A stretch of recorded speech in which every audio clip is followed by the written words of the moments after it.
Hi, hello, வணக்கம். இன்னைக்கு கத்திரிக்காய் குழம்பு வாங்க செய்யலாம். இன்னைக்கு சிம்பிளான ரெசிபி. எங்கள் வீட்டில் இன்னைக்கு கத்திரிக்காய் கார குழம்பு வைக்கிறேன். அதுக்கு இதை பார்த்தீங்களா, கத்திரிக்காய் சின்ன சின்ன கத்திரிக்காய் இருந்தால் அப்படியே கட் பண்ணிக்கலாம்.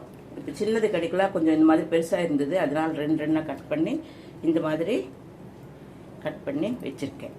அதுக்கு ஒரு தக்காளி, ஒரு வெங்காயம், 4 பச்சை மிளகாய், கொஞ்சம் இஞ்சி அப்படியே போட்டு நம்ம மிக்ஸி பிடிச்சிக்கலாம், பேஸ்ட் மாதிரி. அவ்வளவுதான். இப்போ இதுக்கு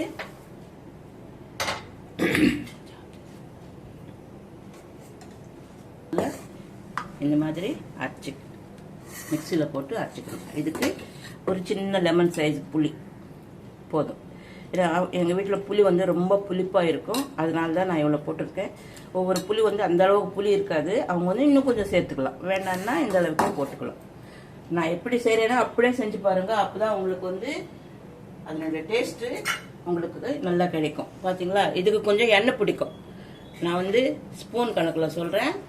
1 2 3 4 5 வேணுமுன்னா இன்னொன்று எக்ஸ்ட்ரா. பார்த்தீங்களா, ஒரு 6 ஸ்பூன். எங்கள் வீட்டில் ஸ்பூன் சின்னது, 6 ஸ்பூன் எண்ணெய் விட்டுருக்கேன். இது எண்ணெய் கத்திரிக்காய் கிடையாது, சும்மா வெறும் கத்திரிக்காய் குழம்பு மட்டும்தான். எண்ணெய் கத்திரிக்காய் இன்னொரு நாளுக்கு நான் எங்கள் வீட்டில் எப்படி செய்கிறோமோ நான் அப்படி உங்களுக்கு செஞ்சு காட்டுறேன். இப்போ எண்ணெய் இந்த அளவுக்கு எண்ணெய் போட்டால் நல்லா இருக்கும். இது தாளிக்கிறதுக்கு வடகம். நம்ம வீட்டில் தான் வடகம் இருக்கு இல்லைங்களா, அந்த வடகம் மட்டும் போடுறேன். கொஞ்சோண்டு வடகம் போட்டேன்.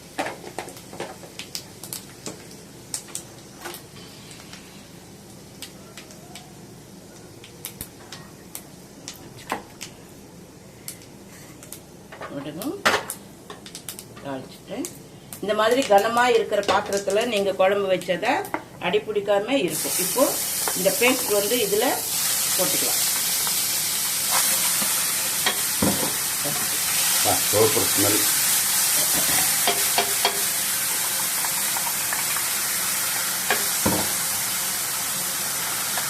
இது எண்ணெய் கத்திரிக்காய் கிடையாது, சும்மா வெறும் கத்திரிக்காய் குழம்பு மட்டும்தான்.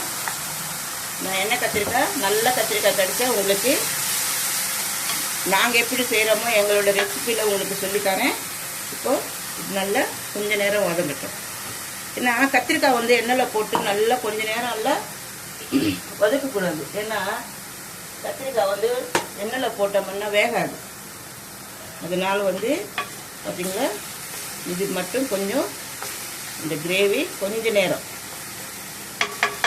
இப்போ கத்திரிக்காய் போட்டுடலாம். அது தக்காளி வெங்காயம் போட்டோம், அதனால இனிமேல் எதுவும் வேண்டாம்.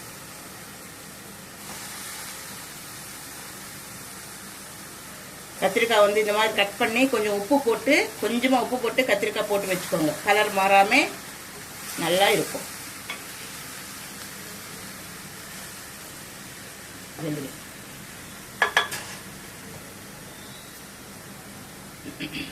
இது கொஞ்ச நேரம் வேக வைக்கணும். நல்லா வேகின பிறகு கத்திரிக்காயில் உப்பு போட்டு கொஞ்சம் தண்ணியில் எந்த காயாக இருந்தாலும் நம்ம தண்ணியில் போடும்போது கொஞ்சோண்டு உப்பு போட்டால் அதில் இருக்கிற அழுக்கெல்லாம் சுத்தமாக போயிடும். நம்ம கத்திரிக்காயில் இருக்கிற மேலே இருக்கிற அழுக்கெல்லாம் பட்டு இருக்குது இல்லைங்களா, அது நல்லா உப்பு தண்ணியில் போட்டால் நல்லா இருக்கும். பார்த்தீங்களா, இது இப்போ இதுக்கு நான் ஒரு 3 பச்சை மிளகாய் இதில் வச்சு அரைச்சிருக்கேன். அதுக்கு தகுந்த போல் நம்ம காரம் போட்டுக்கணும். நான் முன்னாடியே சொல்லுன மாதிரி நாங்கள் தனியா மிளகாய் இன்னும் சேர்த்து அரைச்சிக்கிறோம். அதனால அதுக்கு தகுந்த போல் காரம் நீங்கள் தனித்தனியாக வச்சுருந்தீங்கன்னா உங்களுக்கு தகுந்த போல் காரம் போட்டுக்கோங்க. நான் இந்த அளவுக்கு தான் போடுறேன். பார்த்தீங்களா, 2/4 டீஸ்பூன், 2/4 அரை, அவ்வளோதான். ஏன்னா இதில் ஒரு 3 பச்சை மிளகாய் போட்டுருக்கோம்.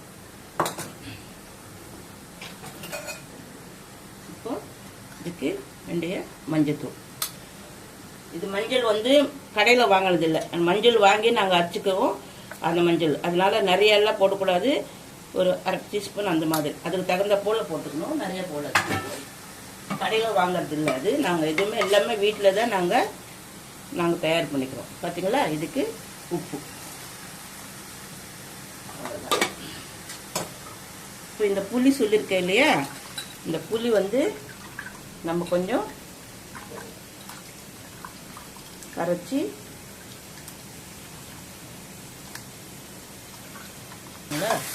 இப்போ நம்ம இந்த கரைச்சி இந்த புளி இந்த மிக்சியில் நம்ம அரைச்சிருக்கிறோமே அதில் போட்டு மிக்ஸ் பண்ணிக்கலாம், அது வேஸ்ட் ஆகாமல். பார்த்தீங்களா? இப்படி கழுவிட்டு இதுலேயே ஊற்றிக்கலாம். எல்லாமே மிக்சியில் வந்து நம்ம அரைச்ச இதுக்கு வேஸ்ட் பண்ணாமல் அதில் அரைச்சிட்டு இப்போ புளி தண்ணி ஊற்றிடலாம். அதில் கொஞ்சம் இந்த மாதிரி கொஞ்சம் கனமான பாத்திரத்தில் குழம்பு வச்சுக்கோங்க, அப்போ தான் உங்களுக்கு அடி பிடிக்காம நல்லா வரும். இப்போ நான் புளி இன்னும் கொஞ்சம் தண்ணி ஏன்னா அந்த தண்ணிக்கும் அதுக்கும் இது சும்மா கத்திரிக்காய் குழம்பு மட்டும்தான். நீங்க வந்து இது வந்து எண்ணெய் கத்திரிக்காய்ன்ட்டு நினைக்காதுங்க, வெறும் கத்திரிக்காய் கார குழம்பு. இது ஒரு 10 நிமிஷம் வெந்தணும். குழம்பு கத்திரிக்காய் குழம்பு ரெடி. இது வந்து எங்க வீட்டு சமையல். இன்னைக்கு எங்க வீட்டுல இதுதான் சமையல். பாத்தீங்களா? நல்லா கொதிச்சிருச்சு. நீங்க உப்பு காரம்ன்றது நீங்க எவ்வளவு காரம் சாப்பிடுறீங்களோ அது தகுந்த போல போட்டுக்கோங்க. எங்களுக்கு இது போதும், நான் அது வரைக்கும் தான் போட்டிருக்கேன். லாஸ்ட்ல கொத்தமல்லி கருவேப்பிலை போட்டாச்சு. இனிமேல ஸ்டவ் ஆஃப் பண்ணிக்கலாம். பார்த்தீங்களா? கத்திரிக்காய் காரக்குழம்பு. இது வந்து எண்ணெய் கத்திரிக்காய் கிடையாது, நான் வந்து எண்ணெய் கொஞ்சமாக தான் நாங்கள் யூஸ் பண்ணுறோம். அதனால எண்ணெய் ஊற்றிருக்கேன் இன்னைக்கு. நீ இன்னும் கொஞ்சம் வேணுமென்னா இன்னும் 2 ஸ்பூன் சேர்த்துக்கலாம். காரம் எல்லாமே எல்லா ரெசிபியும் இதே மாதிரி நான் எப்படி பண்ணியிருக்கிறேன்னா அதே மாதிரி நீங்கள் ஃபுல்லாக ஸ்கிப் பண்ணாமல் பார்த்தீங்கன்னா உங்களுக்கு நல்லா புரியும்.